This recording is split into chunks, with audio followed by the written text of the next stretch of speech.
to be with you all on February. But what a difference a month makes, right? Because I felt that loss. I felt that I'm so used to connecting with you, even if it's just once a month. So I'm really excited to be back with you today. I also invited my policy director, Jacob the Beckcourt, who is joining us today, because I think as we start ramping up and getting ready for the budget season, we really want to help people get a really good, clear idea of what's coming down the pipeline. I want to spend a little bit of time today just kind of giving you all some highlights in terms of some of the things that we've been doing on the policy front. That's incredible. Jacob is actually with us, I believe. Are you there, our brother? Hi, yes, I am. Good morning. It's such an honor to be here, and really enjoyed the waiting music as well. That was awesome. I'm so glad you did. I love that song. I mean, I don't ever get tired of that song. I know Julio Mejia, you don't either. That song she's my brother-in-law, who I'm so proud of. Secondly, just the content of what he says, is this America, and how we have to make that become this dream to be a reality. And that's a progressive work, this experiment of democracy, and how we've got to continue to move that forward. Go ahead, Councilor. I love it. And I think before we dive into our policy updates and just kind of I know you also wanted to talk a little bit about the home rule petition. Yes. So I think before we go to all of that, I think it's important for us to kind of seize this moment, Pastor Hobbs. I know you had reached out to our office, and we've been working closely with you and State Rep Uglado around the ballot initiative for creating the ballot box for our incarcerated loved ones. Yes. And so while we had Jacob here, I thought we could just spend a little bit of time on the air just really talking about what that vision looks like, and then the role that we can play to help support bringing that work forward, and then spend some time on some of our policy updates. Does that sound like a good That way? Sounds perfect. I love it. I love it. And I'm so glad you that you want to do that. I had a conversation on yesterday. State Representative Nick Alugado, as you know, she has her broadcast from 10 a.m. to 11 a.m. every second Tuesday. So she precedes your broadcast every month. And so we just engaged her. But I had a conversation with her on yesterday, Zoom, she as well as Sheriff Steve Tompkins, and we were talking about the ballot box initiative and how that would happen, and was really very pleased to speak with Representative Alugado and just her strategy as we are looking to push larger pieces of legislation with regard to prison reform and reentry and advocating for returning citizens. This particular slice, if you will, of the ballot box initiative, that she actually is drafting the language on the policy side on the state level. And so what you'll do on the city side that will work in concert will be able to have the Suffolk County be the pilot ballot box initiative that we then look to replicate throughout the Commonwealth. So the legislation that she's doing, fortunately, will not have to have a home rule petition on the state level, because the way that she's working with her policy. So the place setter has already been placed in terms of the bill number. We're working to perfect the language, and she talked about sometimes we rush to push the language and it's not really as tight as we need it to be, and speaking with all the people that we need to speak to be able, so that we're being proactive as opposed to reactive.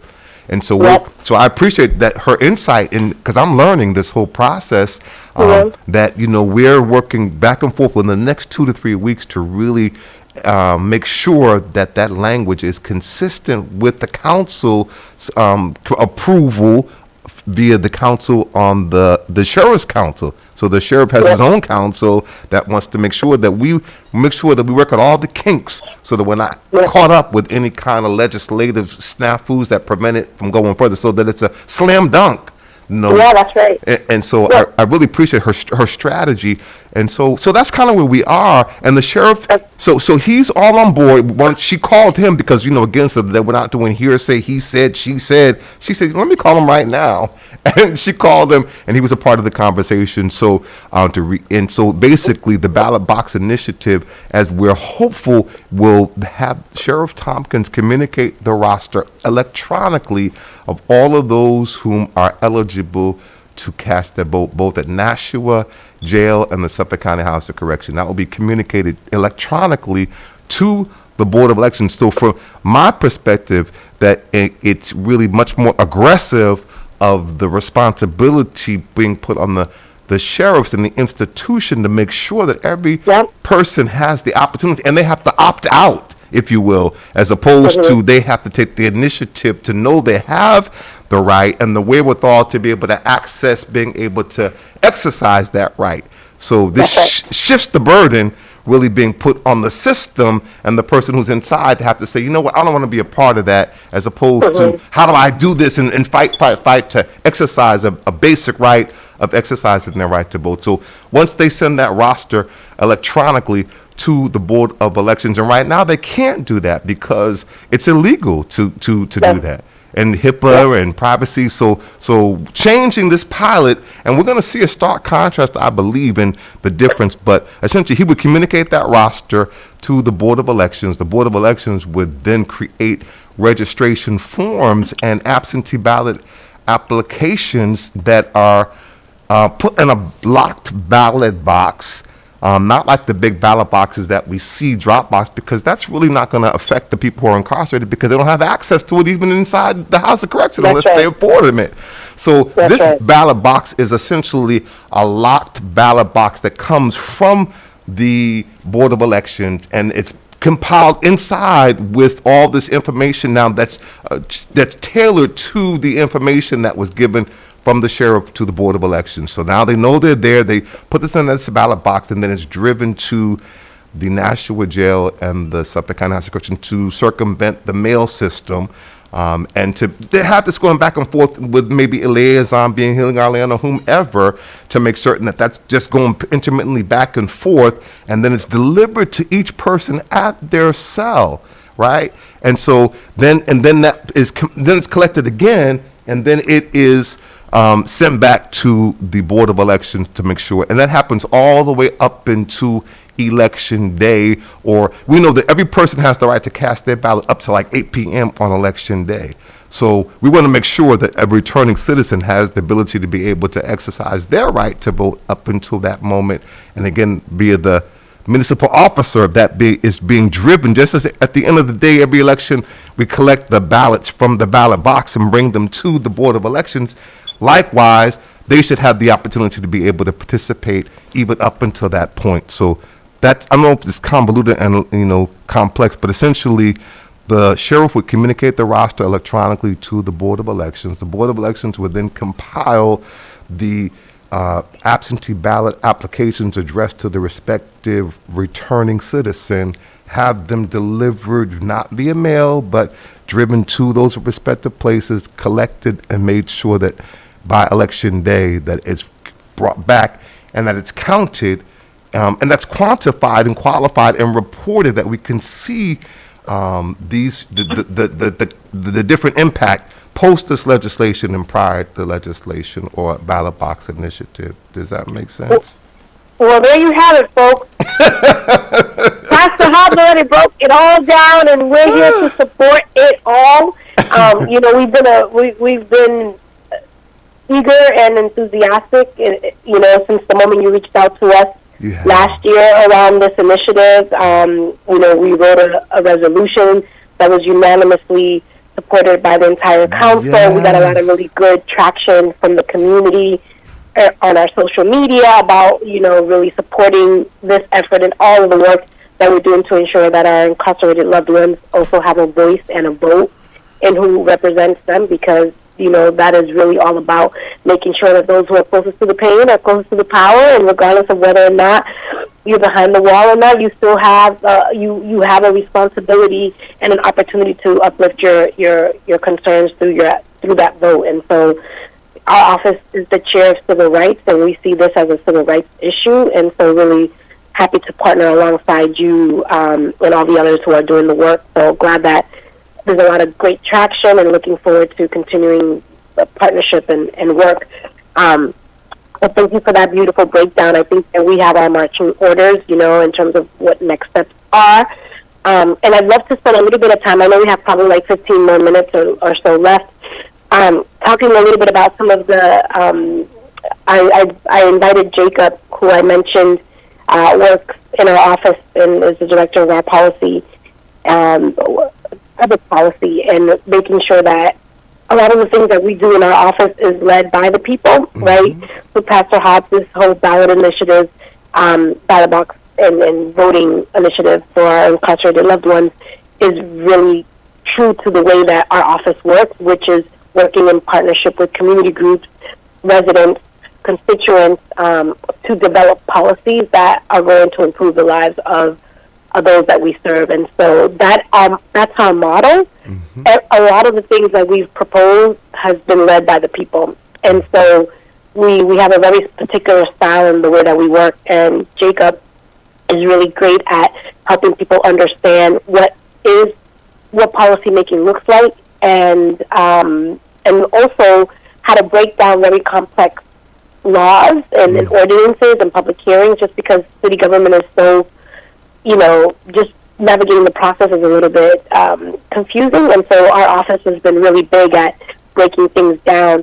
So we'd love to talk about a few high-level policy projects that we have been working on, and we'll start off with the home rule petition in regards for the special election, because I know that was one of the things that you wanted us to provide a quick update. So I'm going to ask Jacob to kind of give a high-level, as for those who have been following know that, Councilor Arroyo introduced the home rule petition to prevent special elections from happening once Mayor Walsh, if Mayor Walsh was going to be appointed before a particular due date. And so we worked really hard at making sure that we filed and passed this home rule petition to ensure that, because everybody knows that when it comes to special elections, communities of color are usually the ones that tend to be the most impacted, because we already have a low turnout, and with special elections, it's just that turnout would be even lower.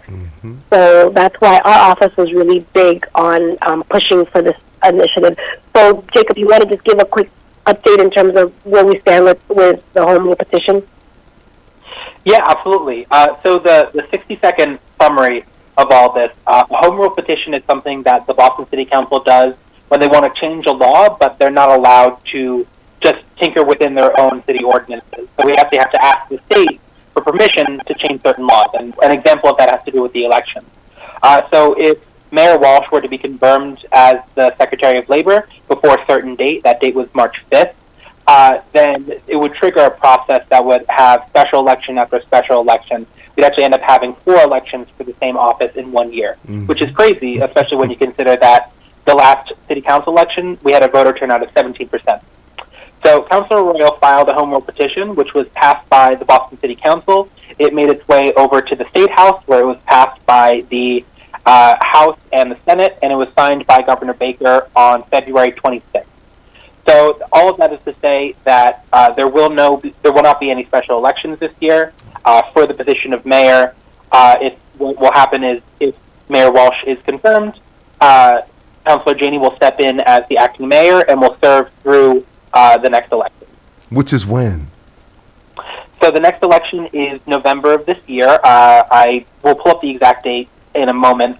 So November of this year is when the mayoral election will be held, and then that new mayor will be inaugurated in January of 2022. Now, would that be the same thing? Would there be a primary and an actual election for the mayor? Like, how's that going to work, being the fact that the position was vacated prior to, the normal process? Yeah, that's a really great question. So, Mayor Walsh has not stepped down as mayor yet. He has yet to be confirmed, so he's still the mayor. And so because we're past that date, and because the special election laws were approved by the governor, What will happen now is we'll have one regular election for one primary election for mayor, and then we'll have one general election for mayor. So there's no more special election or runoff election or anything like that. So there'll just be the primary and then the actual election for the mayor. That's absolutely correct. Okay. Wow. Wow. Thank you. Yeah, that's really helpful. I know there also was some conflict around or a pushback about city councilors voting who are also running for that office. But that they were able to push past that. Yeah, I think that was worked out even before that never came to be an issue. When the home rule petition came up for a vote, so that had already been worked out. Oh, okay, that had been worked out. So that was not part of the conversation or the concern. Okay. When it was time to vote, it had worked itself out basically. The issues around the state ethics commission had weighed in and provided the context that was needed, so that was all cleared up by the time it was time for us to take a vote. Oh, perfect. So great. So that's thank you for that information and the education. That's really important for us to be able to know. And this is a critical election, and as it stands right now, I believe there are 3 or 4 candidates who have actually affirmed who definitively put their hat in the ring for the mayor. Yeah, I think it's going to be I'm really looking forward to this election cycle.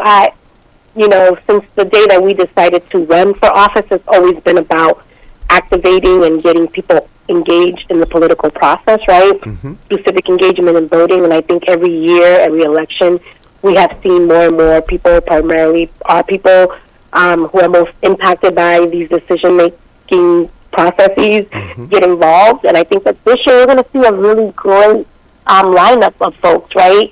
I think there are probably 3 or 4 more people that may announce over the next month or so running for mayor. So we haven't seen the field yet, but what we do know is on April the 13th, the papers will be coming out for people to submit their information to get on the ballot.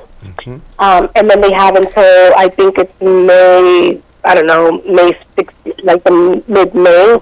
So we'll know by the end of May who are all the folks that actually made it onto the ballot. Because whether or not people announce that they're going to run doesn't necessarily mean they're going to run unless they get on that ballot. So that's the first hurdle. So we'll get to see, we'll have a better idea of who is on the mayor's race, who is actually serious and made it on the ballot to run.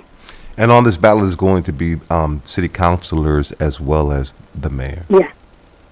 Yeah. And so we'll also be on that ballot. We have to collect 1,500 certified signatures. The way that it works is you're encouraged to at least try to get 3,000 signatures, because at the very least, your chances of coming across with someone who says that they live in Boston, but they really live in Quincy. I don't know how many people you meet that says, "Oh, I'm from Boston," and then you ask them from where, and they're like, "Quincy." I'm like, "Yo, that is not Boston." So there's a lot of signatures that are not valid. So our hope is to get on the ballot as well. And we're running for re-election. This is our first year in office. We're entering our second year this 2021. And so the city council runs every 2 years, and the mayor's race is every 4 years. I think that there's some discussion in terms of like the politics about whether or not 2 years is enough especially for your first-term counselor. The first year you're just learning your job. The second year you're defending it, right? So it makes it a lot harder for folks to really move the work. But I also appreciate the fact that it's democracy, and I think that there's an opportunity to continue to increase the field and representation, and there's a lot of folks across the city that are running that I'm really excited about. Wow. Wow. Well, we are excited about you consistently being accessible and engaging and working with us. And we appreciate, I know that you've got a hearing and you were gracious enough to be able to be on this call in spite of the fact that you've got a hearing that you also are simultaneously attending per Sandra. So I want to thank you for your time as well as Jacob, and I don't want to. Yeah, no, but I already made my comments and asked my questions in the hearing. I do want to just quickly, while I have Jacob here, Yes, it's just I wanted just to share a few other please. Yes. big items that we're working on the policy front, and then Pastor Hobbs, I would love for the next show for us to really think about. Yes. Like, and ask me anything. Like, I'd love to be able to have people call in and we can really kind of chop things up a little bit more. But I would love for Jacob to just give us 3 high-level policies that we're working on that we really do believe that the work that we've been doing is helping to move the work forward. So, Absolutely. Jacob, you want to just talk a little bit about those, some of the policy, the hearings, and some of the ordinances that we have filed and working on? Yeah, absolutely. So what we've been doing in the policy space is trying to find different ways to create space for people where there hasn't been space before. So this Friday we have a hearing at 10 a.m. about commercial vacancies. So before the pandemic started, we found that vacancy rates were really low, which meant that rents were astronomically high for commercial spaces, which made it hard for a lot of small black and brown businesses to get access. During the pandemic, we saw vacancy rates increase dramatically because a lot of people were going out of business. Mm-hmm. And while you would think that would mean it would be easier for people to get access to these commercial spaces, Right. there's actually been a lot of studies that have found that commercial lenders, people who have the money to give out capital loans, Sure. they're tightening their purse strings. So even during the pandemic, it's hard for small black and brown businesses to get access to these commercial spaces. Mm-hmm. So the question is, what do we do about that? Mhm. Well, we're having a hearing on it this Friday at 10 a.m., and we're going to be talking about, looking at the problem, but more importantly, looking at what solutions the city can take on to help make it easier for small startups to get started in our city. And speaking of small startups, another thing that we're working on is we are legalizing retail residential kitchens. So the idea is that people are able and legally allowed to prepare certain foods in their homes, baked goods, jams, jellies, jerkies, all those sorts of things. Wow. And they'll be able to sell them. And it's a really great opportunity for people who don't have the capital to get a brick-and-mortar storefront, to start their business, start their little commercial enterprise in their home and expand it once they've, reached a following. It also has the added benefit of providing local, culturally competent food into those neighborhoods. And the final thing I wanted to talk about was we're working on a language access ordinance. So we found during the pandemic that getting access to information in languages other than English was really difficult for a lot of people, Yep. and especially making that information culturally competent. Yep. So we've written this ordinance, which is a law that will allow us to completely change the way that we do language access in the city, increasing the number of languages that we provide translation and interpretation services to, making sure those translation and interpretations are culturally competent, providing more services to people who aren't able to read or write in their own native language, and doing so much more to make sure that people aren't obstacles to the work, but making sure that they are centralized in all decision-making that goes on in the city, regardless of what language that you speak. Wow. So the hearing that is about the commercial vacancies, that's 10 a.m. When is that? What date is that? Friday. It's Friday. Friday. Okay. And true to the way, Pastor Hobbs, that we talk about how we work in collaboration with constituents, this whole public hearing notice and around commercial vacancies really came from literally from 2 constituents in the city of Boston. And during our campaign in 2019, we used our campaign office and opened up the space to artists. We created space for people who were going to do album release parties, visual artists. We even opened up our doors to nonprofit organizations so that they can use the space as to host their retreats. So we really modeled, even in 2019, kind of what it looks like when people open up their space to allow the community to do their work, right? Mm-hmm.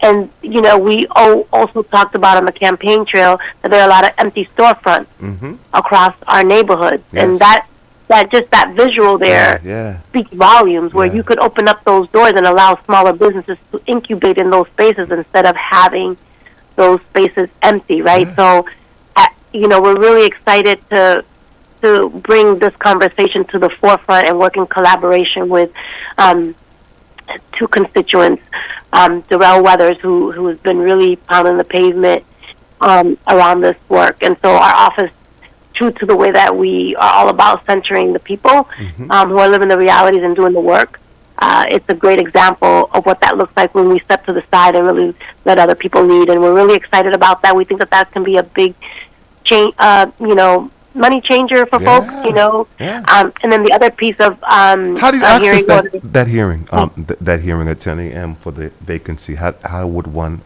participate or access the hearing? So, Jacob, you want to give the email address where people can? We can also share on our social media. But Jacob, who I know there's different city staff. Who's this going to? Yeah, so if you're interested in participating in the hearing, we recommend that you email the following email. So it's Michelle, MICHELLE .A.Goldberg, GOLDBERG @boston.gov. Okay. Beautiful. Okay, I'm sorry, Councilor, you were saying? Oh no, I was just saying that the other hearing order that we haven't set the date for yet, but it's in regards to building Black and Brown wealth as it relates to businesses. We're the chair of small business and workforce development. Is that we're looking to expand. That not all businesses that are Black and Brown should just be in Dorchester, Roxbury, Mattapan, right? We need to be in Faneuil Hall. We need to be in the Seaport, Newberry Street, and so really, that's right. Kevin Peterson and his group have been doing a lot of work around the Faneuil Hall effort to change the name, and we felt like, the best way for us to support that through our chairmanship and to be really true to the work that we're doing in our office is to support that movement through more around the small businesses, because we can change the name all we want, but if there is no way for us to build businesses in these neighborhoods, then it's, we're not really moving the needle in terms of economic justice for our people. So we're really excited about that, and all things that we do is really with a lens of making sure that we're centering the voices of those who are living the realities and doing the work. And so we're really looking for if there are other ideas that the community wants us to champion, or issues that are front and center. We're the chair of civil rights, the chair of small business and workforce development. Our lens is really always about civic engagement, accountability, and transparency in city government. So those are the areas of focus that we tend to organize and lead. And then, for those who know our office, we're big on all things that deal with mental health and supporting young people as well. So those are the main topics that we tend to operate in our office. So if there's anything that fits within those lines, we'd love to hear it. And one last thing that I'll say is that we're also working on a hearing. It hasn't been set yet, but it's on impact advisory groups. This was also a constituent-led issue. Jacob wanted to share, this is really about how development is done in the city of Boston, that oftentimes, those who are most impacted don't really have a real seat at the table. And so we filed a hearing order to assess the impact advisory groups. Jacob, you want to talk a little bit about what impact advisory groups are and how they should be functioning? Yeah, absolutely. So a real quick explanation, IAG stands for Impact Advisory Group. So when the BPDA, the Boston Planning and Development Agency, when they go out and they want to design a really big project in your neighborhood, they are required by law to bring a group of the community together, those who are going to be most directly impacted, to have them consult on it. This group of people, they're nominated by city councilors, they're appointed by the mayor, and it's their job to provide feedback on the process, which on the surface seems like a great idea. But what we've found, and we've heard directly from constituents, is that a lot of times it's the same old faces, people who know the city councilors and who are able to get access into these spaces. Sometimes people who apply aren't even put on the panel because it's ultimately the mayor's decision who gets on and who doesn't get on these impact advisory groups. Mm-hmm. And then other people have found that the people in these impact advisory group spaces don't really represent the community. If it's a neighborhood where a majority of the people are renters, a lot of times the impact advisory groups are majority homeowner. It's a young neighborhood, but a lot of people on the impact advisory groups are older. Mm-hmm. So there's this disconnect between who is in the neighborhood and who's being represented on these panels. And finally, there's all these questions about whether or not their advice is actually being heeded. You know, people in these impact advisory groups, they really want to see big changes. Yes. They want to see more affordable housing. They want to see more consideration for the design as it fits within the neighborhood. And sometimes there's just those changes aren't made. Yep. So we designed this hearing order directly with the community, and the idea is that we want to have hold a space where people can talk about how they want to see this process be better, because it does need to be better, because people's voices need to be uplifted and put front and center in every conversation that goes on in the city. Yeah. So, Pastor Hobbs, needless to say, you know, that when people think about the work that our office is doing, it's always censoring it on those who are living the realities, right? And I think that these issues that we're bringing to the forefront is I believe, is a great step in kind of dismantling and redefining who's the boss, right? And it's the people. Like Sister Priscilla always says, the people have the power. Yep. The power, you know, and she always talks about that. And I think it's important for us to recognize that at the end of the day, if the people truly do have the power, then we need to make sure that we are reevaluating and assessing how true that is inside all of the systems and constructs that we're operating under in city government, right? And so we're all about turning the city back to the people, and these hearing orders and this work, we hope, will get us closer to that. It's awesome. I mean, I'm so excited and pleased about all to hear all of it. All of it. It's just good stuff. So the hearing this Friday at 10 a.m. And encourage people. Definitely, I'm going to make every effort to be a part of that, because that commercial vacancy space and how we utilize that is really important. So I'm so happy that hearing is happening. Now, the resident and kitchen thing, I think that's also a great thing, and I love the whole notion of culturally, appropriate different cultures that are authentic to those cultures, having an opportunity to be able to share that with us. And so is that also a hearing, or is that the one that you said there's not a date yet? Or that's a ordinance. That's a law that we are trying to pass. We've already gone through the hearing process and working sessions, and right now we're almost at the tail end of making all the little final edits to get the law passed. Jacob, you want to talk a little bit about kind of what the next step is? Yeah, so the way the process works for our office is, we normally like to have conversations within the community first, then take that to a hearing. Then once we have the hearing, we get our marching orders from the community and we file the ordinance. So we file this ordinance, and we've had several working sessions on it. A working session is basically where the council gets together and they make sure that all the I's are dotted and the T's are crossed. And we're really close to finishing that process. We have our next working session on the 25th, and we are hoping that once that process is done, we'll be able to pass that ordinance, and people can start having their retail residential kitchen. Wow. So that's basically just stay tuned, and we'll hear more information about what people can actually start to utilize that. So this is something that's going to be, that you're working through the kinks for it to actually become a law that people will have the ability to start actually implementing and participating in these residential kitchens. Yeah.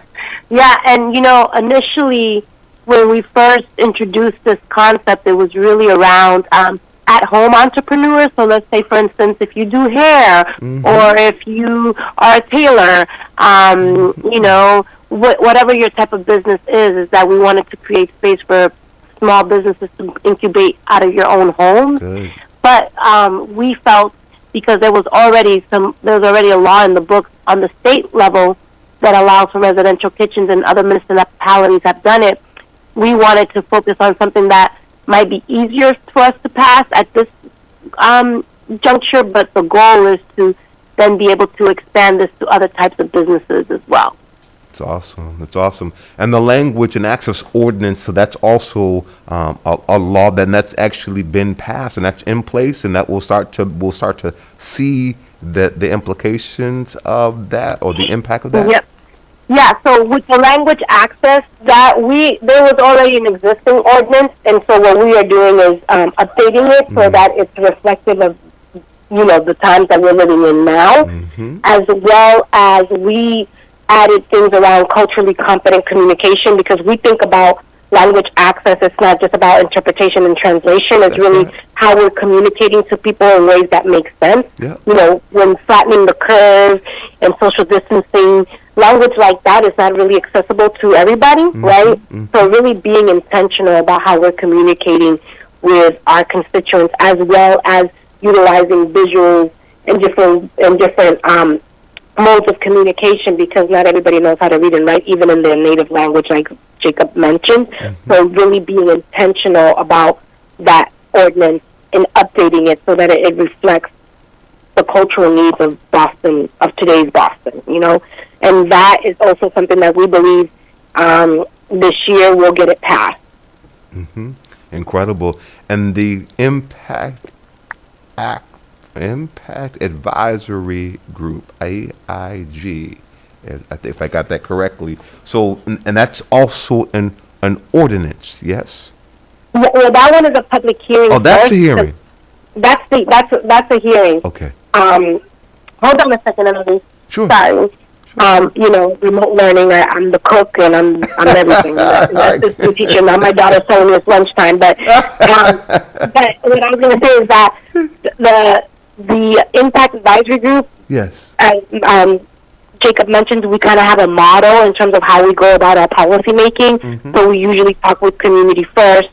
Based on the input that we get, we put together the hearing order so that we can bring in the administration and others to have a public hearing around the Impact Advisory Group. We get to hear from different perspectives, and then based on what we hear in the public hearing, then our goal is to then either decide that we want to write a law around what we want to, an ordinance to change kind of the way we do business, basically. And then after that, we go into some working sessions and finalize the process. So then we submit it for a vote on the council. So that the Impact Advisory Group is in its early stages, and that's why it's a public hearing. Whereas the language access and the residential kitchens is under ordinance, because we've already been working on that for the last few months. So, so the date to be determined with regard to the Impact Advisory Group hearing. Yeah, we haven't scheduled that one yet, but we will. And as soon as we do, we'll make sure that we share the information with you all. Incredible.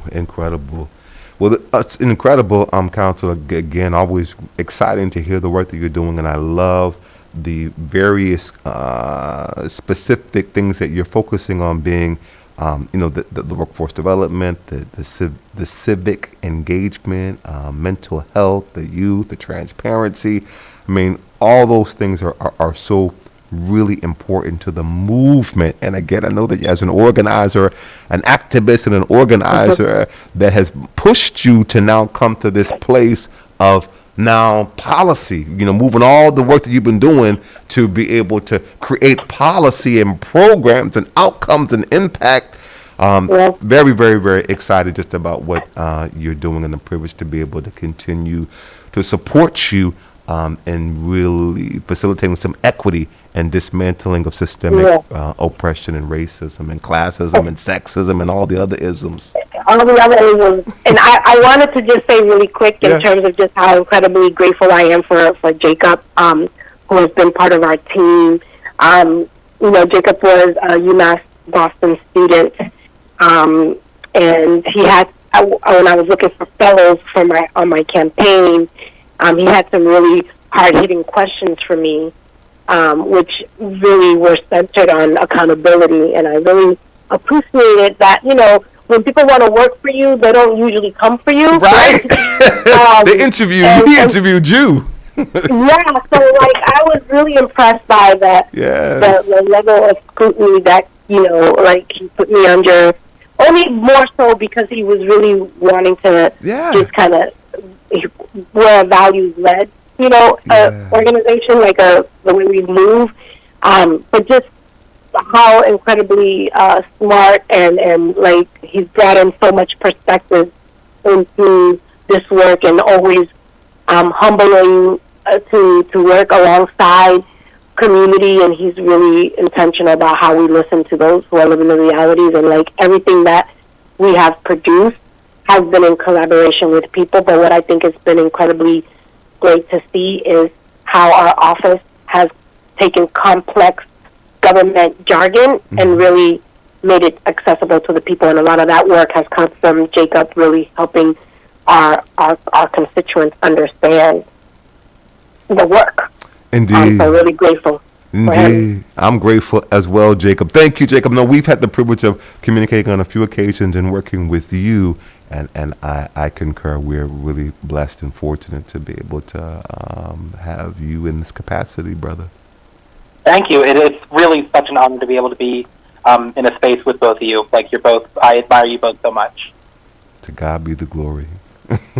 Thank you. So I think this is my, I'm now the second, I think I'm good with for today. I spent a little bit of extra time. Normally, oh my goodness, I was taking up for last month. No, you know me, I'm about accountability. I felt like I didn't show up on last come on, month, it's fine. So I gotta do a little extra just because I want people to know how much I appreciate this space and this opportunity to connect with folks. But I hope that people know that our office is always accessible and accountable to the people. The best way to reach us is through calling us, which is our number is 617-635-4217. That's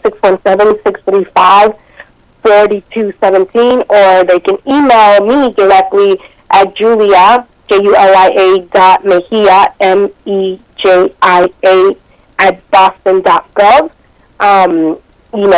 People know that we're the type of office that you invite us to an envelope opening and we come to that, right? Like, we are all about being in community with folks, so please reach out to us if there's any place that we should be that we're not in. So thank you. Counselor, so I know you always want to have, as this is a monthly broadcast every second Tuesday of the month from 11 a.m. till 11:30. We're trying to push it to go to 12, but in any event, we know you want people to engage. So for those points that you referenced, the phone number, the email, but also if God forbid people don't have access to either one of those, and it's snail mail. Is there a snail mail that they can write maybe their question or their comments? Absolutely. Well, we're also on social media, Julia for Boston. That's another way that people can connect with us. We're on Facebook, Twitter, and Instagram. And then if people just want to send me something, they can send us a letter directly to City Hall, and I think it's One City Hall Plaza, yes. Boston. I don't know I'm embarrassed to admit. I don't know the zip code. What's the zip code?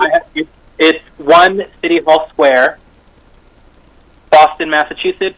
Zip code 02201, and then just write attention, Julia Mejia. Perfect. Yes. Perfect. That's it. You can send me a letter there as well. And yeah, that's good. I mean, I'm so incredibly grateful again for this opportunity. I'm glad that I got to share some space with Jacob, and I think, there'll be some times when we talk about policy. Next time, maybe I can bring in another member from my team. We do a lot of stuff around external. Today's conversation was policy focused, but we have a lot of programming that we are also working on in collaboration with other community partners that deal with how we address constituent issues. So maybe next month I can have my director of external affairs come in and we can talk about some of our programming. Sounds great. And we know this is a conversation that we have again every second Tuesday of the month. And Brother Eric Kennedy was proposing that we actually ask you, however you might want to consider a name of the broadcast. So I don't know if that's something that you want to consider or have folks to help you to consider or how you feel about that, but I wanted to at least... to like a real official show. Like this is, Yes. I feel like I don't know. I feel like I'm a guest on your show, but we're gonna come up with a title. Yeah, Okay. this is your broadcast. Julia speaks to the Okay. city. We the people. Whatever. However, you know, it's Okay. yeah. That's dope. Okay, so let me talk to our team, and then maybe we can utilize this space also for that civic engagement piece, because again, we really want to be community driven. Yes. So maybe having some time with our audience. Maybe if we do a full hour, we do the 30-minute first with updates, and then do 30 minutes with the people, you know, Yeah. or 30 minutes with the people, and then based on what we learn, we can collaborate on something together. Let me talk to my team, and we can come back with a title. And we're honored that y'all are like thinking about giving us the autonomy to create this like a show that we do. Thank you. To God be the glory. To God be the glory. Yes. Thank you, Councilor. We're humbled by that. Thank you. Yes. Okay. All right. Well, we look forward to hearing that. And again, Councilor, thank you. Thank you, Jacob. And we look forward. We'll be certainly engaging, obviously, between now and the next broadcast, continuing to do the work that we do ongoing. But we look forward to next Tuesday from 11 a.m. Forgive me. I'm thinking of State Representative Nika Elugado, who's from 10 a.m. to 11. She precedes you. And then our city at-large city councilor, Hula Mejia, who follows that every Tuesday from 11 a.m. till 11:30. Maybe we'll eventually push her all the way to 12, even though now today it's 11:50. Oh, we're getting there. This is a growth mindset. The next time I'll be there for like 2 hours. I'll be like, oh my God, what is this?